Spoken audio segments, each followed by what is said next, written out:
Well, toss that rusty old grill into the lake and set the Barcalounger on fire. This is the Dadward Spiral, episode number 14. We've made it to 14. We've made it to puberty.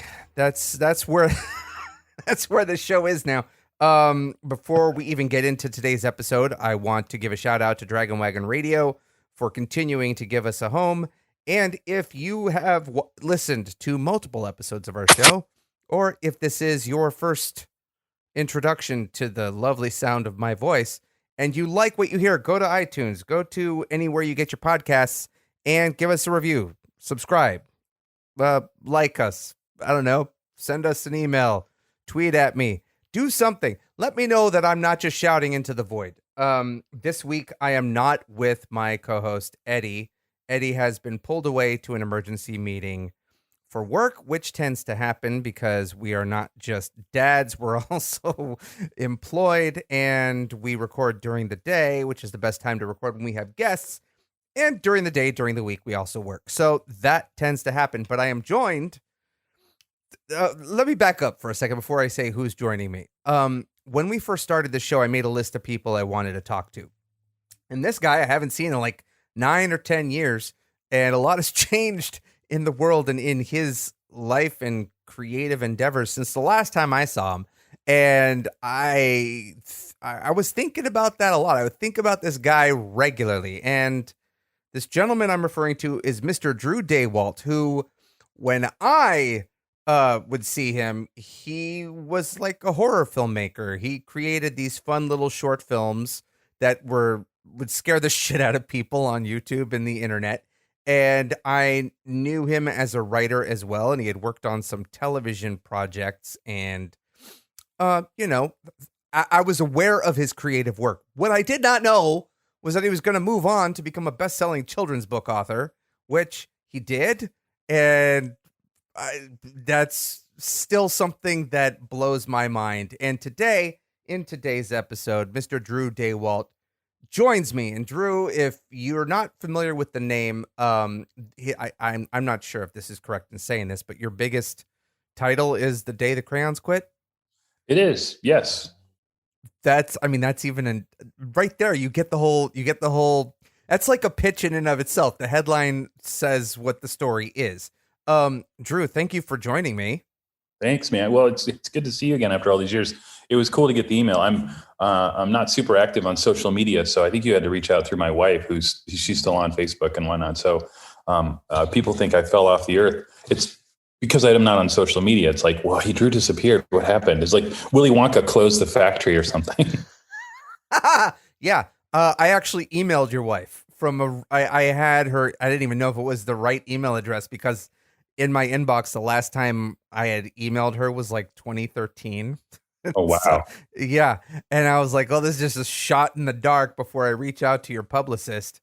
And here we are. So I guess before I even get into anything we're going to talk about, how's it going? It's good. It's good. In the 9 years, it's been a big 9 years, and we can dig into that in a sec, I guess. But, pandemic wise, I learned to cook. I gained 25 pounds. I spent a lot of time with the kids, which is kind of what I want. But interestingly, as a freelance writer anyway, I spend all my days working at home and, walking around with pajama bottoms on anyway. So that cultural aspect of the pandemic didn't deeply affect me. What was fun to watch was people who are not used to that, who are from corporate settings and whatnot, having to come into my lifestyle of the pajama, working from bed, laptop thing. Yeah, I don't know if you could tell. We are currently recording this podcast in my bed. Oh, okay. So, that's where we are. The nickname I have given this is Bed Talks with Aaron Pruner. I've done all of my virtual press junkets that I've had to do over the past year from the bed. I'd interviewed Alan Tudyk for his TV show Resident Alien on Sci-Fi. Yeah. And he dubbed it Bed Talks. And I'm like, that should probably be a thing. But it's good recording quality. You got the bed to muffle the sound. You're comfortable. I mean, you can't go wrong. It's also, I don't have an office in our apartment, and I have a toddler and a wife, and it's like every other room is chaos. You lost that office. Yeah, it's one of the, I'm like trying to manifest my own office space, Yes. because before the pandemic, I would go to a cafe and work because it's easier for me to work outside of home Yeah. than be here and distracted with everything. But yeah, I get it too, man.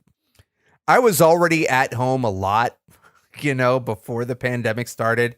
My work schedule is all over the place because it's freelance and because I watch TV and movies as a part of it. That when things happened, it was like, oh, like I mean, outside the door things are different, but our home life didn't change all that much, Yeah. So yeah, it was interesting hearing people complain about not being able to get out and see people, or being in the same pair of pants for a week. And I'm like, welcome to the world of toys.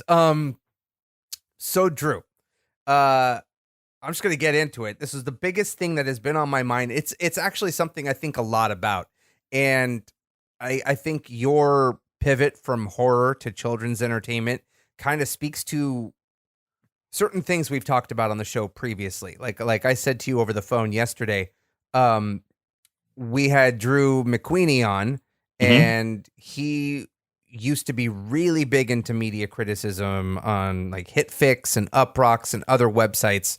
And one of the things we talked about was how pop culture criticism has really leaned towards marketing a lot, especially over the past 5 years with Yeah. the way digital editorial has gone, and how it's sort of muddied the waters in really dissecting and understanding why certain movies and TV shows matter and what the subject matter is and how it relates to bigger issues. And that stemmed from him talking about that to talking about media literacy, which is a similar thing that I talked to Mike Flanagan about when he was on, about how parenting for him changed everything. Before that, a lot of his stuff was really bleak. His horror entertainment stuff was very dark, and becoming a dad shifted his perspective on storytelling and the idea of giving hope, at least little snippets of hope for his kids to see in his own work. And I want to get into stuff like that in our talk here.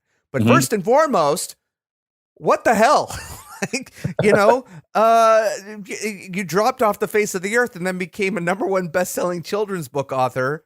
I would like to know, was there a moment in your life where you just made this decision where I'm going to stop making these little movies on YouTube, I'm going to stop pursuing horror storytelling and filmmaking and just write children's books? It's I wish there was a moment because it would make a great story, but it was an evolution. And I kind of, if you don't mind me digging back a little bit, a couple I of years. want you to go for it. Okay, so let's wind back the clock to 1978. I was 2.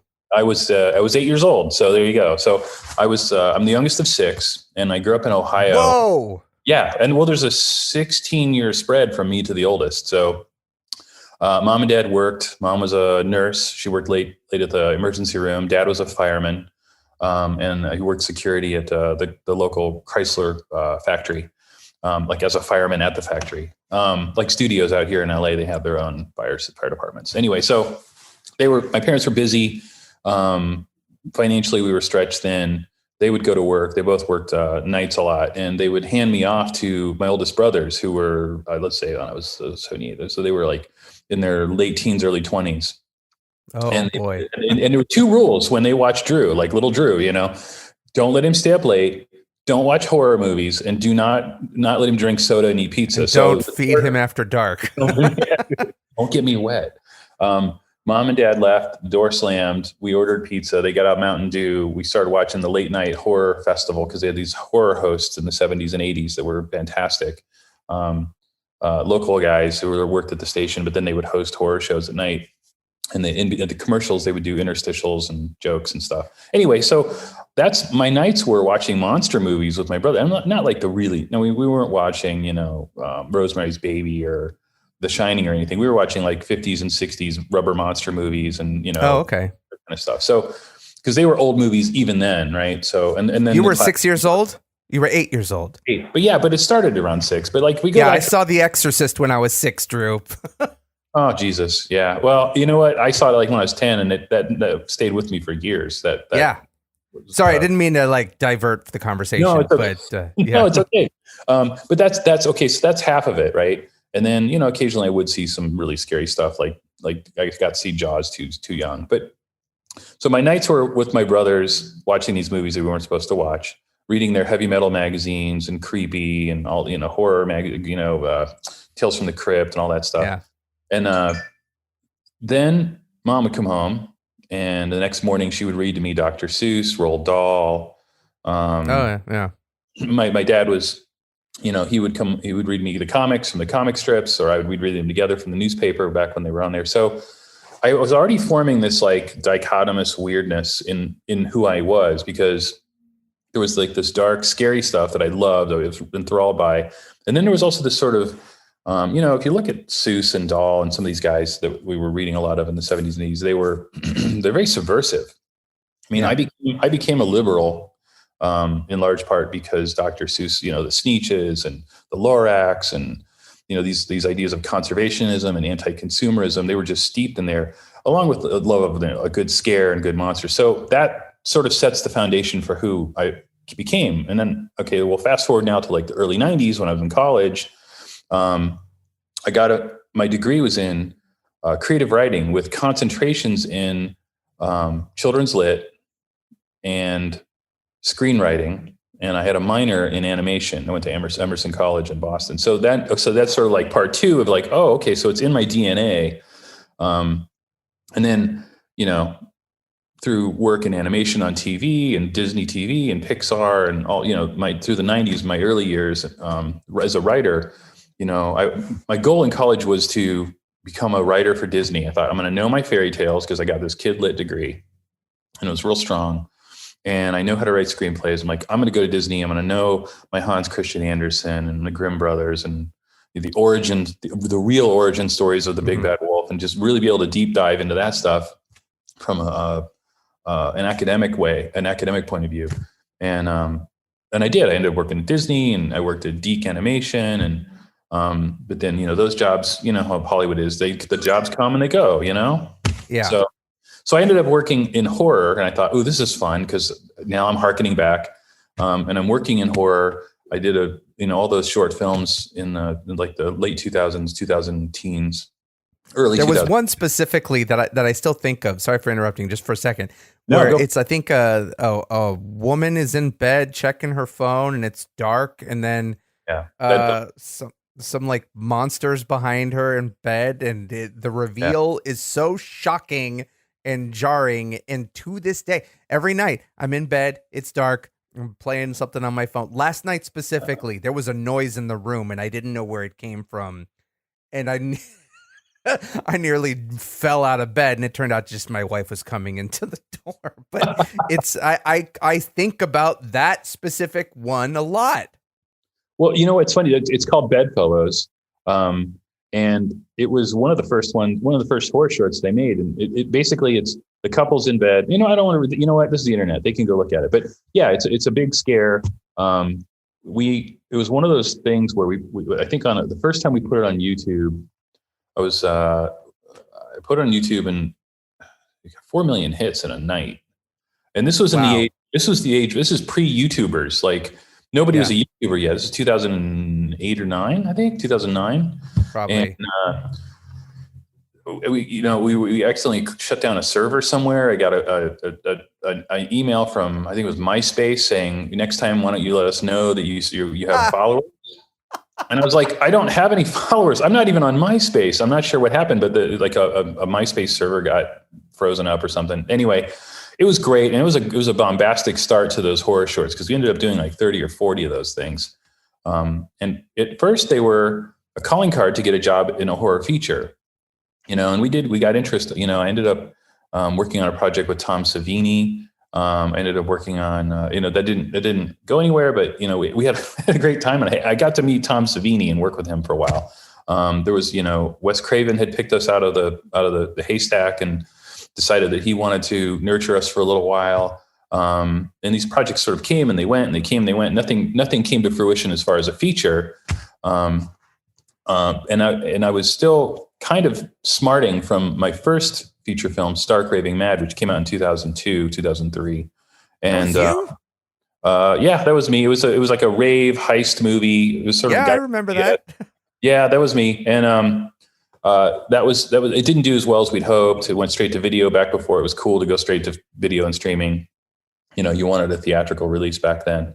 And I was like, okay, that was didn't go where we wanted it to go. So I remember I'm going back now to 2003. I went home. My wife is now pregnant, and by me, it's okay. It wasn't like I discovered. My wife and I were pregnant. I guess that's how we should say it. And I thought, you know what? I'm doing this horror stuff. I'm doing these like heist movies, and I want something for my kids that they can see. So I thought I want to use that children's lit degree that I got, 10 years ago at the time. I sat at my desk and I literally was looking for something to write. I had no ideas. It was like monster movies and heist films and action movies and stuff is what I've been writing. I looked around and I was like, okay, well, I got a computer. That's not cool. Who cares? I don't want to write about that.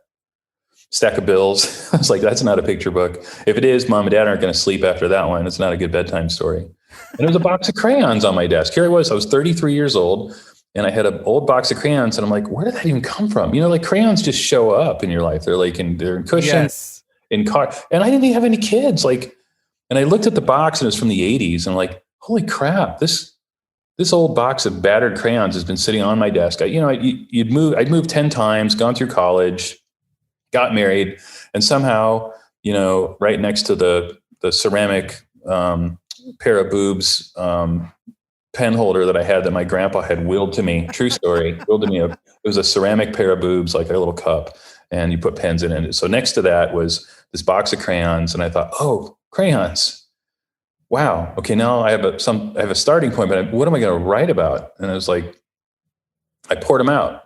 And it turns out, these were my old crayons, and they were exactly like the ones in the book. So I thought, well, you know what? I'm going to cheat here. I'm going to let the crayons write the book. I'm going to do a bunch of monologues because I've been writing dialogue for movies. And I thought, well, it's natural to do monologue. So Red was exhausted. I based that on my mom because she was always coming home from the emergency room, just exhausted and spent physically and emotionally, God bless her. And I thought red crayon has to color at, Christmas time and Valentine's Day. And it's 1/3 of all the flags on 4th of July. So it's just exhausted and has to work holidays. So that's sort of what was my mom's thing. So then it was like purple crayon. For whatever reason, I never even touched that thing. I guess I didn't like purple. So it was brand new, pristine, had that sharp top edge, and like the paper wasn't all old or torn. I thought, oh, that's my roommate from college who didn't like it when I left dishes in the sink because he's like a sort of a Felix Unger, So it's like this crayon's a neat freak. So suddenly I had all these ideas. And then I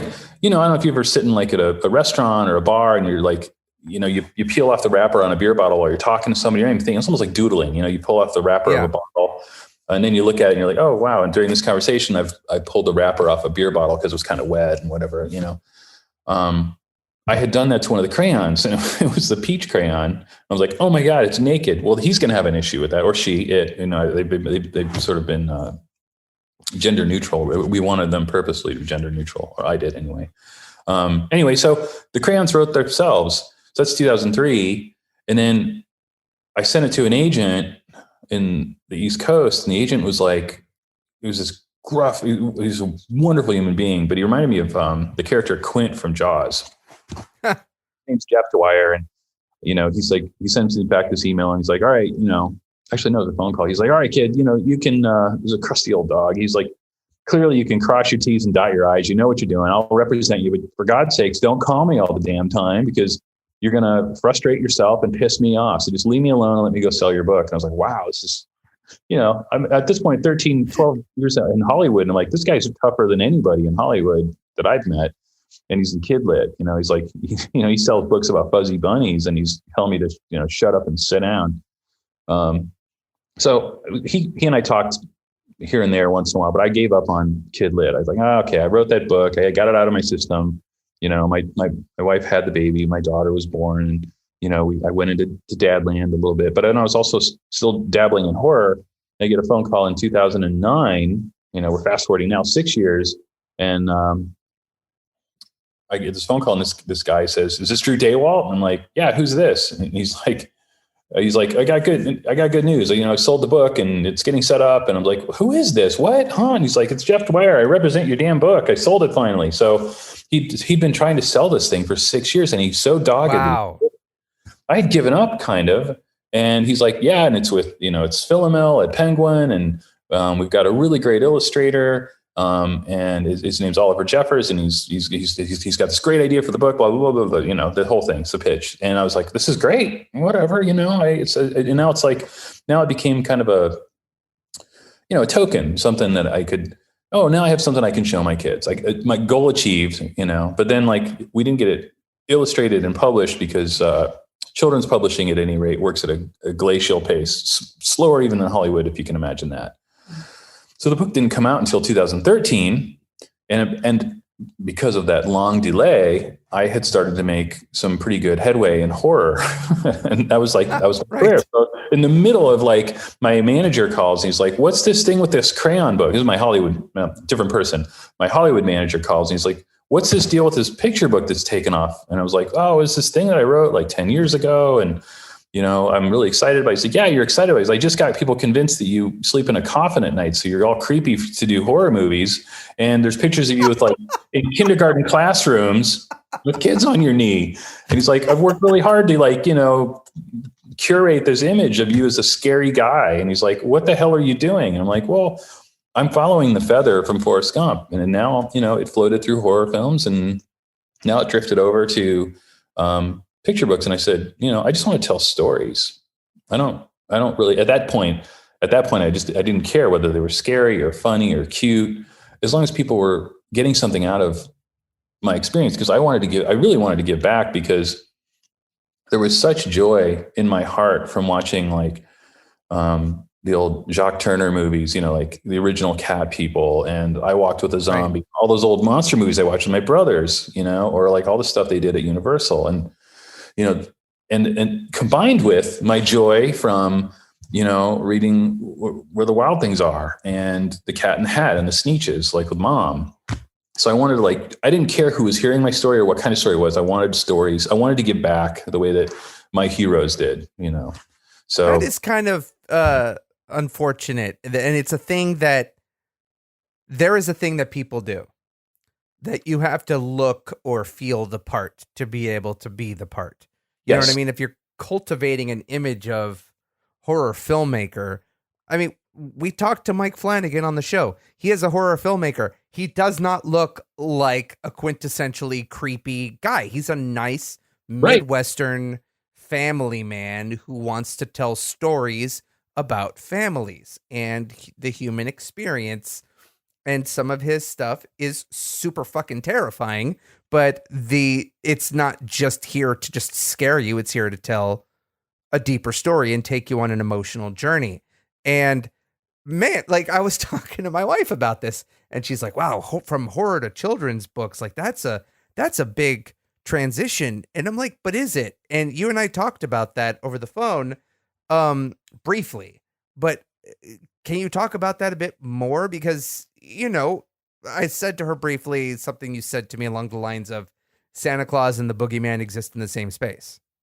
Yeah, well, it's horror and children's fantasy, which is kind of where I fall. I fall into the fantasy component of what kids read. There's other things, nonfiction and social issues and current events and those kind of things. But in reality, I tend to dive into fantasy and laughter. That's joy. I want to make kids laugh.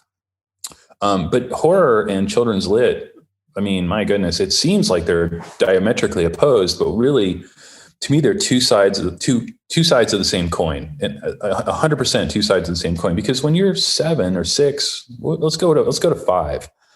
When you're 5 years old, I believed 100% in Santa Claus and Easter Bunny and all of these amazing, wonderful things. The Tooth Fairy was going to come, and I'd watch cartoons, and I had a hard time distinguishing between dragons and dinosaurs, because neither of them are around, but some of them used to be. And I was like, wow, what's a magical, amazing world. Giants are real. Dragons are real. In Lord of the Rings, elves are real. But they blend into the trees, and you have to look for them, and you look for the fairies when you're in the forest. Fairies, yeah, right, yeah. All this stuff's beautiful and amazing, but then it gets dark out, and the hag comes out from under the bed, and she's going to get you, and like, if you flush the toilet after you go to the bathroom at night when you're little, I have to run back to my bed and jump under the covers because that makes a loud noise, and the monster's going to hear the toilet, and he's going to know I'm in the bathroom. Right, and you got to jump from a few feet away from the bed so that they don't grab your feet because if you get too close. Like, yeah, no, I remember that. Turn the light off, run and jump. It's funny you had a bump in the night last night, because last night I was going to bed, and I had that thought. I was like, I'm 51 years old, and I'm walking toward my bed, and it's dark in the room. I've already turned the lights out. I'm just gonna hop in the bed and go to sleep. I was exhausted, and for a flicker, I looked down just because I happened to look down, and and there's that space under the bed. And I was like, yeah. For a millisecond, and I mean just a millisecond, something's gonna get me.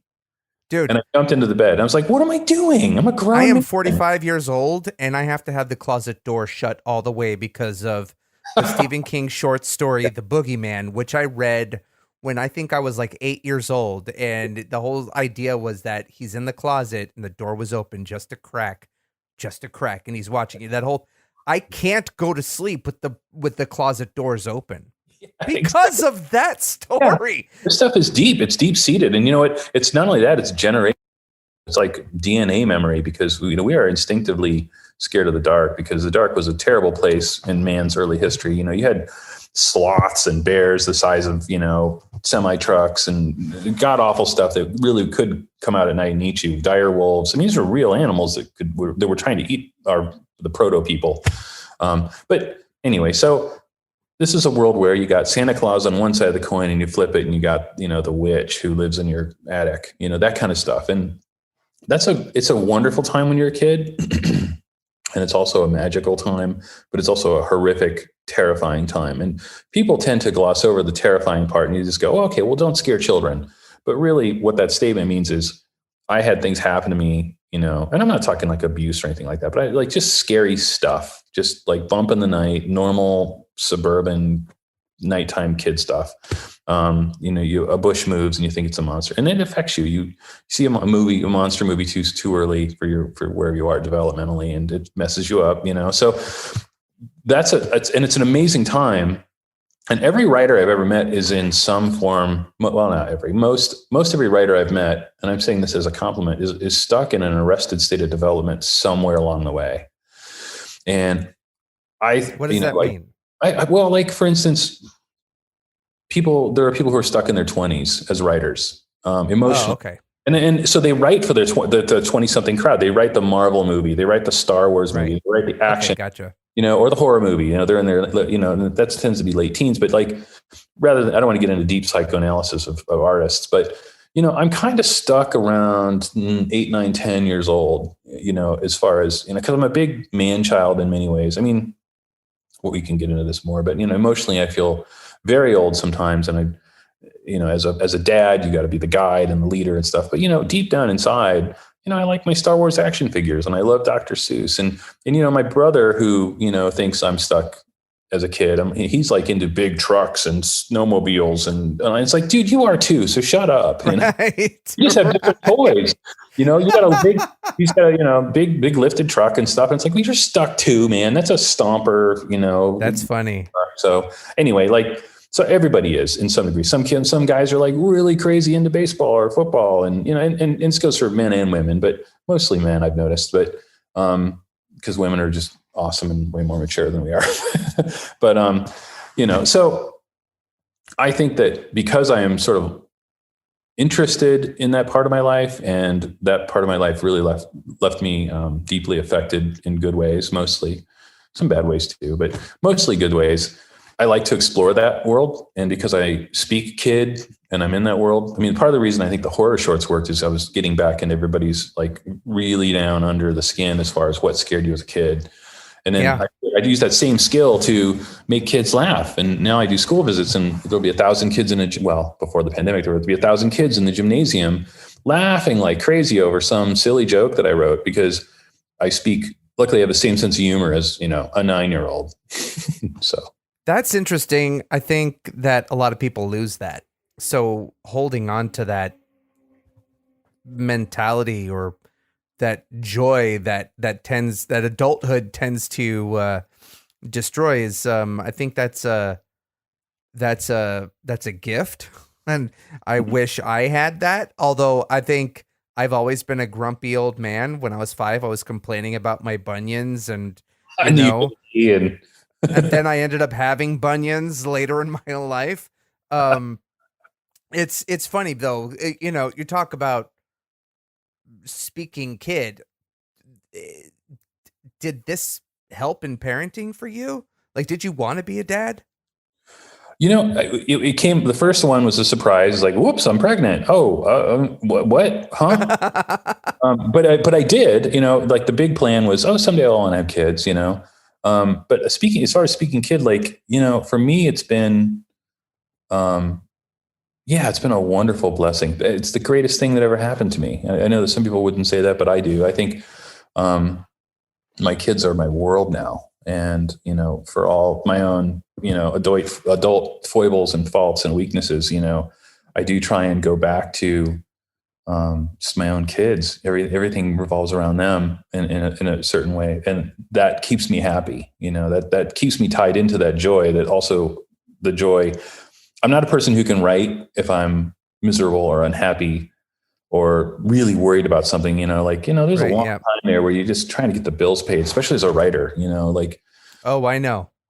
Crayons happened when I was 43, not 23. So there's 20 years there of trying to write and having people saying, no, no, yeah, we like this, but can you change that line? No, no, sorry, we're not publishing that. We're not producing those kinds of movies, so the finances would go up and down and up and down, mostly down, to a point where I was at one point right before this book broke, I was paying our rent with a credit card, just hoping to God we didn't get kicked out. And it was just, but then you do, you put on, actually I'd say you don't have, I was to say I put on a happy face, but I go to hang out with the kids after all of that stress and they brought out the joy. I didn't have to put on the Yeah. happy face. I started to say I put on a happy face, but no, they put the happy face on me. It's crazy. I go through that too, where it's like I'll get into these mental spaces where I dread being around my daughter because I don't want to project that around her. And then she just brings something else out in me. And I think part of it is she sees a different person than how I feel I view myself. Right. Does that make sense? Totally. And Yeah. in having that experience, that influences the way I view myself and then changes how I view the world. And it's been a huge perspective shift for me over the past 3 years. I mean, the Sure. 9 months leading up to her birth, I was on a dadward spiral of my own. And that's where the name of this show came from, because of that experience of the stress and anxiety and panic because of my upbringing, my story, and not having a dad or a grandfather or a great grandfather or an uncle or any of that. And that going through all that and then, holding the baby for the first time ever in my arms, because I'd never held a baby before. Yeah. Everything seemed to, like, the stress was still there, but it also felt like it was going to be all right eventually. Like Yeah. there were bigger fish to fry. That, yes, I am trying to make I'm trying to make an impact creatively in the world and find success, but also now I have this extra appendage that's a part of me but not a part of me that I have to keep alive, Yeah. and that takes precedent and priority. And when you say, your kids are everything to you, that sounds like a stereotypically cliche thing for a parent to say. That I remember, I'm in my 20s and my 30s. Friends of mine are getting married and having kids. I'm single. I'm not doing that. And I would always look at that statement and be like, oh, okay, yeah, whatever. I've heard that before. But Mhm. then when you're in the experience yourself, it's like, oh, it's true. It's the truth. And I feel like there's this distinct line in the sand of my life before my daughter and after my daughter. Yes. Like before Lily, everything was different. My depression, my resentment, my shaded view of the world, my energy, my output, like everything I did was different because it was not to serve someone else. It was all self-serving. Mhm. My own stuff that I ended up going into therapy for, it was all self-serving and rooted in me. Yeah. And there is this thing that I think in I think in men and women who want to be parents and step up to the plate to do the job as best as they can. There's a thing where you recognize, oh, this isn't just about me anymore. It's about the way I serve another person and influence and impact them, especially at this young age, and see how that shapes them into who they are, both positively and negatively. And so, Yeah. I think that's a big thing to have that creativity in you and Mhm. that knowledge of both, the history behind fairy tales and the horror stuff, because you're bringing a lot to the table. Which I guess leads me to talk about, um, there's multiple ways I can go with this, but a lot of the conversations I've had with my friends in the horror community, I don't have many anymore that I talk to, but friends have multiple times talked to me about, so when she gets to be a certain age, you're going to show her The Shining, you're going to show her The Exorcist, you're going to sit her down and educate her on the good stuff. And I'm like, maybe, Mhm. but I mean, I saw The Shining when I was 8. I saw The Exorcist when I was 6. I saw Poltergeist when I was 6. Like, Yeah. those are things I don't necessarily want to show my kid at the age that I saw them, Right. because developmentally you're not in a good place for that. So I'm curious what your perspective of and your experience was in, okay, I've come to the table with this knowledge and the stuff that I'm into, and being a dad, I want to share this. I want to teach and Mhm. share, because when I was a kid, this was exciting for me to experience. How do you walk that line to show your kids, here's this cool thing that shaped me, and also be aware that, hey, this might not affect you the same? Well, yeah, you walk the line a little bit as a parent, and everyone makes mistakes, but it's a fine line between wanting them to be educated and impacted and have something that they can grow from and take away, and something that you don't want to have happen, which is to scar them and have them learn in that Yeah, way. right. Because you're going to leave this. Some of these movies are going to leave marks, I mean, and they did to me because, at the time I had teenage and early 20 something brothers who did not have a good sense of judgment at that time. They were Yeah. young and they were unmarried. They were just dating. And it was It was also the 70s, it was dude. the 70s, right? Yeah. My brothers would go out in the backyard and smoke a joint and then come in. And I was like, oh, it smells like the neighbors are burning leaves. And they'd be like, oh, they are, and so they smoke a J in the back. And now they're watching a horror movie, eating pizza, stoned with their kid brother. And they're living the good life as far as they're concerned. But what they don't know is that they're showing me a movie. Most of the time it wasn't bad, but sometimes there'd be a movie that would scare the hell out of me. And I don't want to do that to the kids. I mean, and I like to show the kids. I like to give them a sense of literacy, and because I'm a pop culture junkie. I love movies. I love books. I don't consume a lot of crap. I don't need to see every movie that comes out. I am, I guess, discerning in that way, and I always have been. But one of the things that I vowed, and one of the things I didn't do with the day the Crayons Quit, was I did not talk down to kids, because that drives me crazy.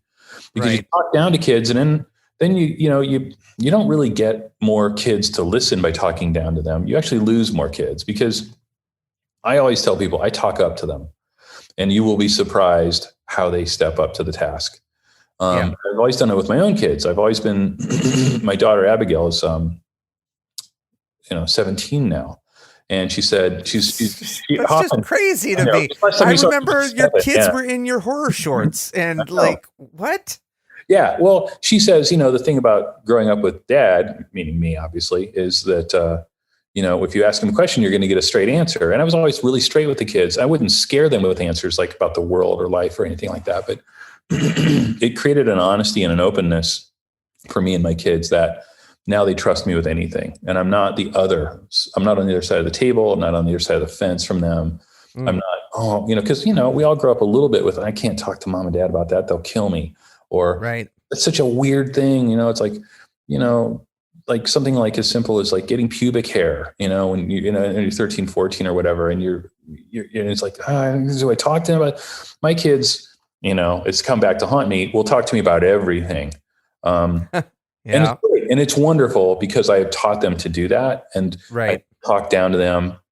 But I did try and shelter them from really, really awful, scary stuff because there's no reason for that. Like I can't hardly, as much as I love horror, I can't hardly watch it anymore.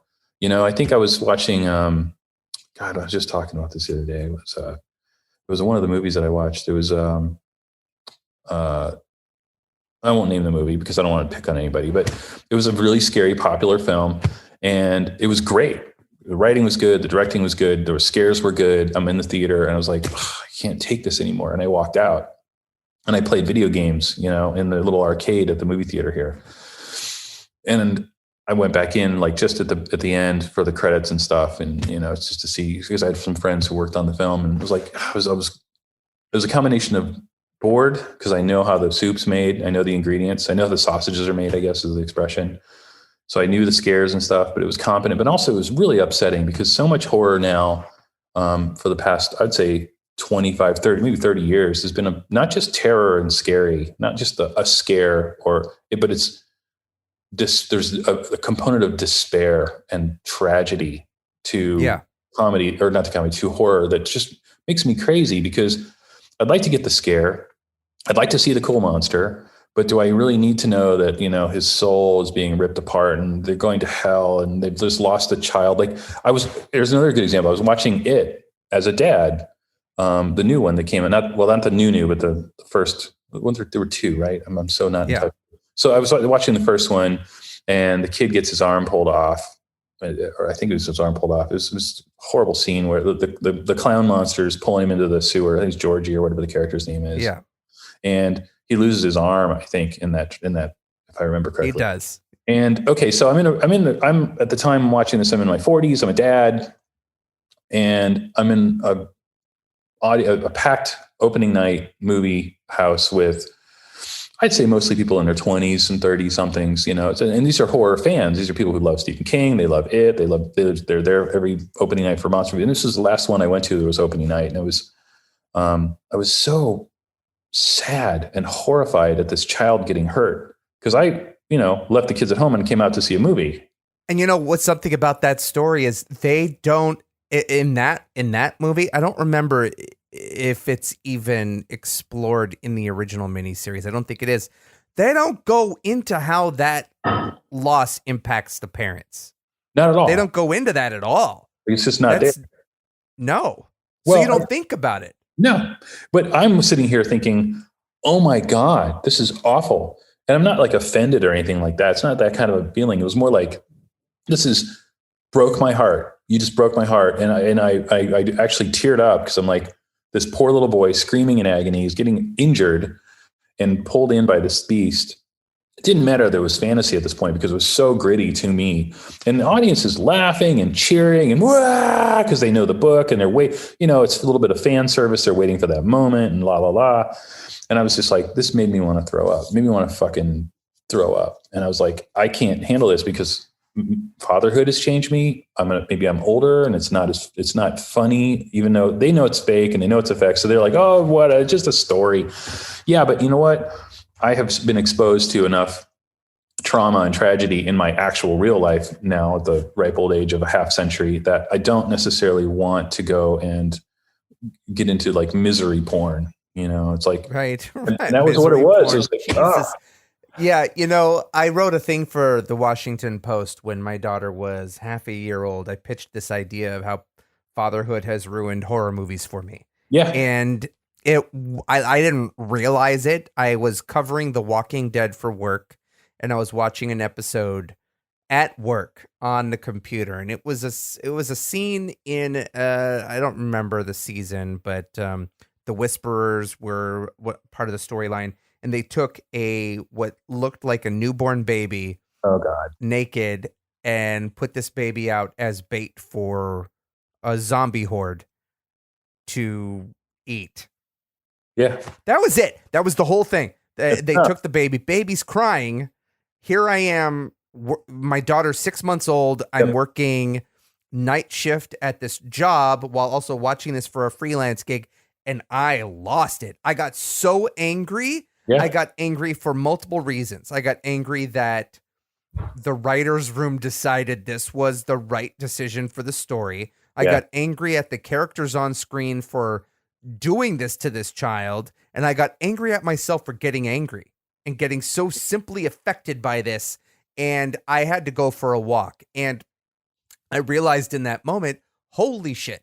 Fatherhood has changed how I view horror films. Suddenly I'm watching The Shining and I'm viewing it from Jack's perspective. And I'm thinking what Jack is going through, who is the villain of the story, but also he's suffering addiction and not realizing that he has this, mental situation where he has this ability to shine and he's not handling it. So in turn, he's going to the bottle and then lashing out and harming other people. And it's like, oh my God, I'm viewing Jack as a victim. And then I went and I watched the Pet Sematary remake. And suddenly I'm in a situation where I'm viewing Louis Creed. I think that's the dad's name.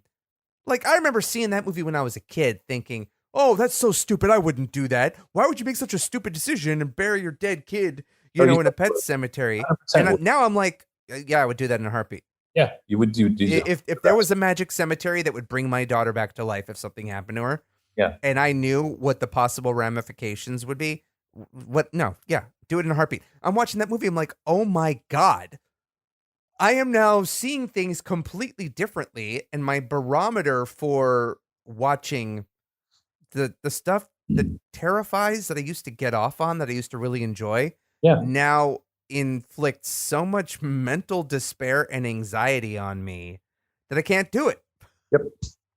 Yeah. It's almost like, like rock and roll. They say, hard party and rock and roll is a young person's music. It's almost like horror is a young person's media, because once you have enough, not everybody, but for me and obviously for you, you get to a certain point where you've had enough actual trauma and you don't want it. Now you want that peaceful, not peaceful, but it's hard to describe, but you just don't want the utter destruction of a life because you value it, I think, in a different way. I don't want to say more, but you value it differently as you get older.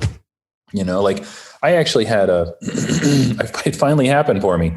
This was about 3 years ago. I had a horror A-list star, like studio level A-list horror star, a script that I had written, which was really scary, and money. And I'd lined up it was the trifecta. And the person who I lined up, she's incredible to work with. She's a friend. But her schedule was clear. She's ripe to do this movie.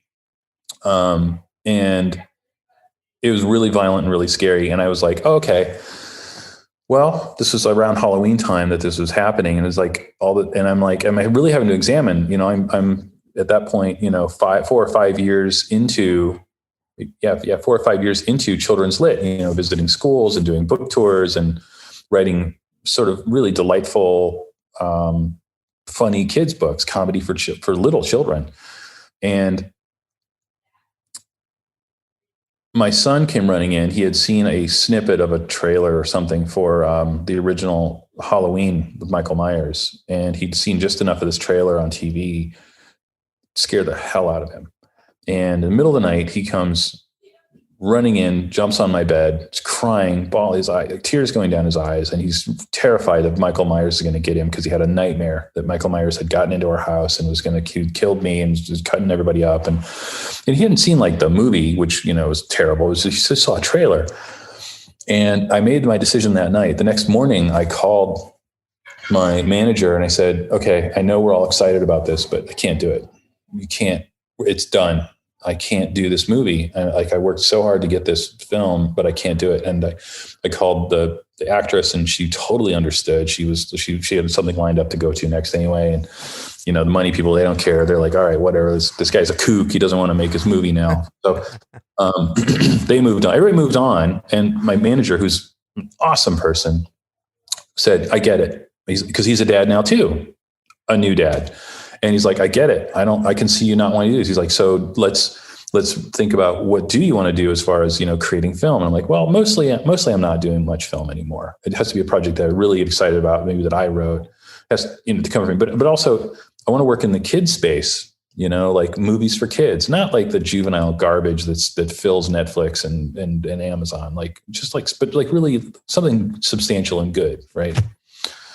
And that's what I'm looking for to come along. And, I'm figuring eventually, hopefully before I'm dead, I'll find something cool and go make that movie, because that's also not the prime way I'm trying to pay my bills anymore. I am very, very blessed in that my books pay the rent, and I don't have to pay the rent with a credit card anymore. And when my kids need shoes, I can just get shoes. And that sounds like a silly thing to some people. No, it does. Yeah, but I get it. I kind of am in that place now. I was in that place worse during the heat of the pandemic, where you have to suck it up and realize, okay, this is where we are. Don't feel shame for it. Accept the reality and try to work through it. And thankfully, I have never even talked about this. My cousin, who is pretty well off, sent me a gift, just unsolicited, a check in the mail. Oh, wow. That I'm not going to say how much it was for, but it helped alleviate some concerns. And this was roughly, I don't know, this was towards the middle to end of last year, because it was getting to a point where I'm on unemployment. Nothing I'm doing is getting jobs. And because of the pandemic, entertainment sort of dried up. And you get to that point as a parent, you start questioning your own self-worth. And if you're able to do the job that as a father and a husband, society says that you need to do. And it's been really intrinsically in me about, I need to support my wife and support my kid. And when you're doing it in a creative field, there's a lot of uncertainty that goes with that. Always. Drew, I just looked at the time. We're going to have to end this very soon. But before we even stop the show, there is a new thing Eddie and I have been doing on this show, because we talk a lot about media, to talk about the media that we might have consumed this week that we think other people might be interested in. And there is a show that I just finished watching on Hulu. It's only 3 episodes. It's a docuseries. We talk about how I can't watch horror anymore, but for some reason documentaries are more frightening.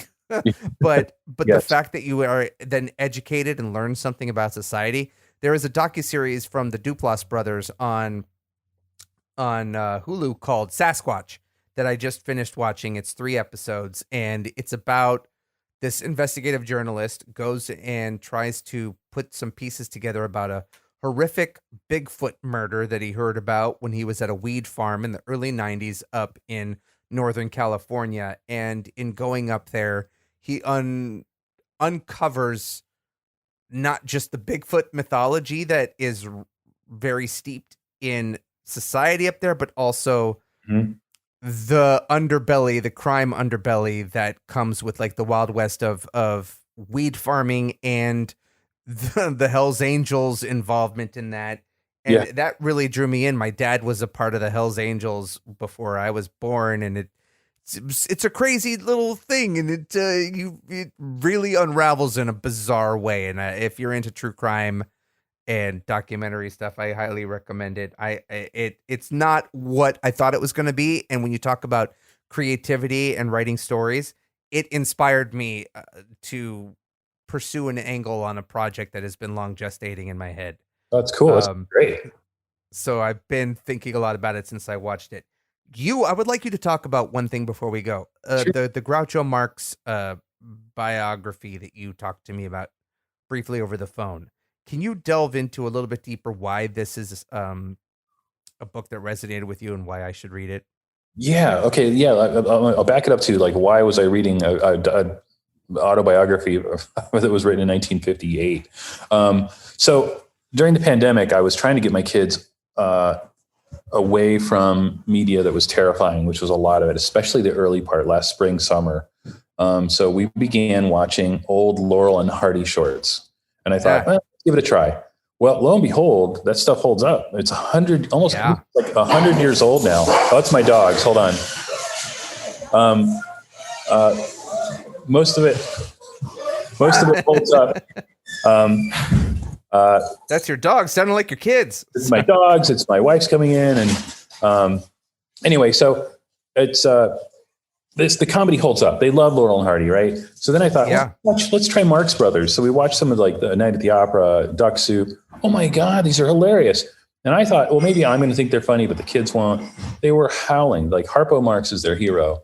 And then they wanted to know more about Groucho. And I was like, well, let's watch some You Bet Your Life. So on YouTube and on Amazon, they have. Oh, yeah. So, and this is a man who's a master at improv. Because he would have guests on and he'd do a quiz show thing, but he was really just riffing on, who they are and but he's a brilliant, to me, he's the 20th century's Mark Twain. He's a brilliant comedian. So I want to know more about this guy because I really never knew anything other than the eyebrows and the mustache and the glasses, right? And I read his biography, Groucho and Me, and it was wonderful and insightful, and it made him a three-dimensional character. And I saw a gentler side to him, because he was always very acerbic in his comedy. But I also saw a dark side because some of his early adventures in vaudeville were just downright, criminal, dark. And just because that's just who they were. It was like, carnival people. But it was really enlightening to see the people, the faces behind the comedy. So anyway, during the pandemic, we went to be deep nostalgia, almost to it's historical. These documents are historical. They're not just films. And then I wanted to know who this guy was. So, we got into that. And then, but the book was crazy good. And, while we're talking about it, I was like, the kids love Harpo, who's arguably one of the greatest pantomime clowns of all time. So I found out that he wrote an autobiography too in like 1961 called Harpo Speaks. And I thought, I want to read this too. So I read that as well. And as a companion piece, it was incredible reading. It was like 2 weeks of the most entertaining, enlightening stories of vaudeville and Broadway in the 20s and Hollywood in the 30s with Irving Thalberg at MGM, and just the adventure of a lifetime that these men had. And they were pretty forthcoming in these documentary, but in these autobiographies. The Marx Brothers were known to twist things and change facts. And, I would read one thing the Groucho said, and then his brother would tell the same story, but from his point of view. And it's like, it felt like someone at the kitchen table going, no, it didn't go like this. It wasn't there. He wasn't there. And it was 2 years earlier. You got it wrong. But they always each wrote their perspective. There's a little bit of a Rashomon, like Ikura Kurosawa there. That's funny. Where you'd get two versions of the same story. And I just found out that Chico has a biography as well. And I'm like, I want to see where these guys all went. Anyway, so yeah, of course. As an artist, and actually to come back to the theme, Groucho as a father, he like everybody else, he's complex, he had weak moments and good moments, and he had loving moments. And his son wrote a book called Growing Up with Groucho, I think is called. Arthur Marx wrote it. Bill Marx has written something about his dad, Harpo. And it's interesting to see how artists and writers are also parents and family people,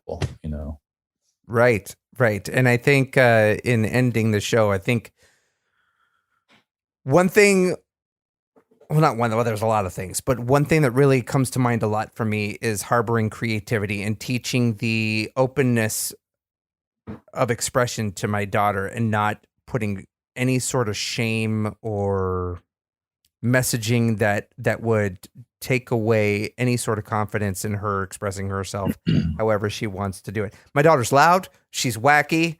She's 2.5 and knows a lot of words. Yeah.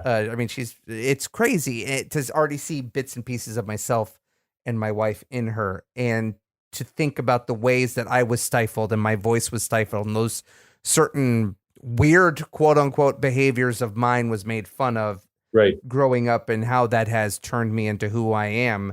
I think a lot about storytelling, no matter if you're writing a book or you're listening to a song or whatever, and the ways in which that can impact us and also impact our kids. And I think what you're doing now is pretty amazing. And, being able to go and speak to thousands of kids like that, I think is more in the long term fulfilling than creating a horror short on YouTube and not actually physically connecting with the people that you're starting this quote unquote conversation with. So yeah. Thank you for coming on the show. I'm sorry Eddie wasn't here to meet you, but I feel like we've only cracked the surface on the stuff that we could talk about here, but we are running out of time. So Drew, before I end this, do you have any final words of wisdom you want to give our listeners, and B, is there anything you would like to promote? Wow. Well, let's see. I'm not much of a promoter myself, but I do have a book coming out in right before the beginning of the school year. It should be August, September. It's called Twinkle, Twinkle, Little Kid. It's a picture book. And it's about a little boy who he normally wishes on stars, but in this case, a star has wished on him and shows up at his house demanding that this boy fulfill the wish. Boy says, well, what's your wish? He's like, the star says, I can't tell you or it won't come true. You're just supposed to know.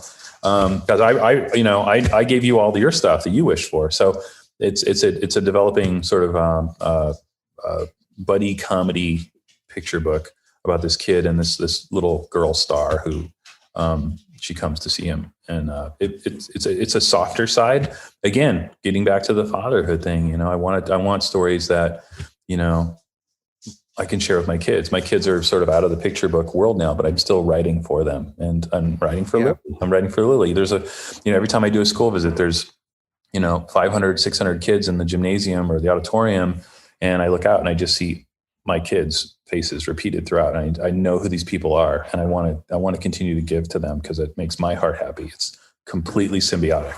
So but yeah, anyway, as far as words of wisdom, I don't talk down to children. You don't have to. They will surprise you. That's a big lesson I have learned is, just be honest and don't talk to them like they're little.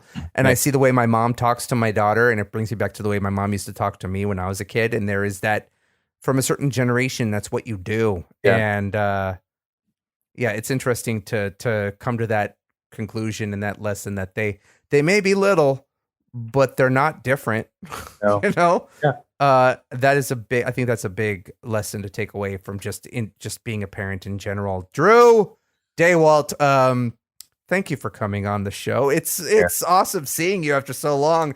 You too. And I'm really I'm happy with all your success, and I understand the peaks and the valleys of this lifestyle. You and I are probably going to talk again sometime soon, but in the meantime, everyone, thank you for listening to episode number 14 of the Dadward Spiral. Again, thanks to Dragon Wagon Radio. You can go to dragonwagonradio.com/dadward-spiral to find all of our episodes.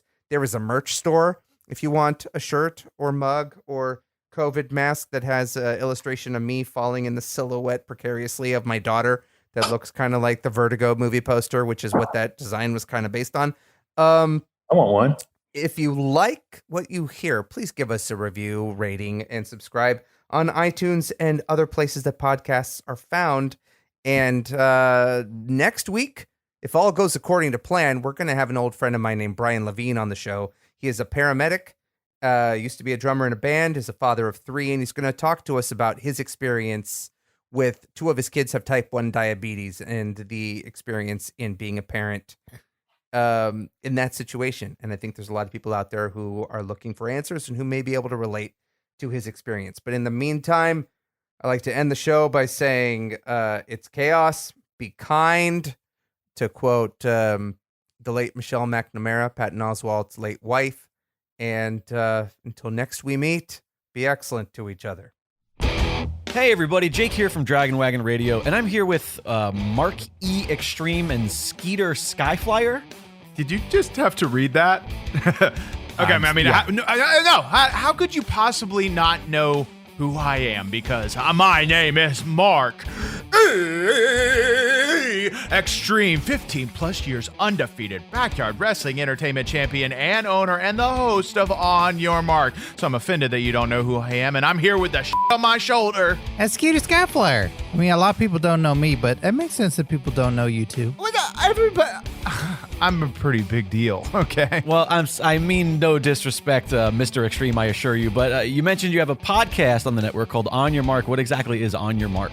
On Your Mark is the best wrestling podcast on the airwaves. Every Wednesday, we are deep diving into wrestling topics, like giving you a perspective like you've never heard before, because there's nobody that can give you a perspective like I can. Well, a lot of people could give the perspective that you give on wrestling, but they're busy being wrestlers and being really successful in the ring and working and being in front of millions of people every week on television and in a crowd. There's nothing different. All right, I think I get what's happening. It's comedy. You guys are just doing a bit. Mark, you're like every 90s wrestling kid stuck in the past. And Skeeter, you're like the idiot little brother type who just loves everything, no matter how cheesy it is. I get it. You're playing characters. You guys are like a pro wrestling version of Jimmy Glick or Tony Clifton. Well, I don't know who the hell those guys are. And, frankly, I'm kind of offended because I take this business very seriously, and there's nothing funny about what we do, right, Skeeter? That's right. So tune in every Wednesday. A new episode drops weekly, covering new topics on onyourmarkshow.com. Also, wherever you're listening to your podcast right now.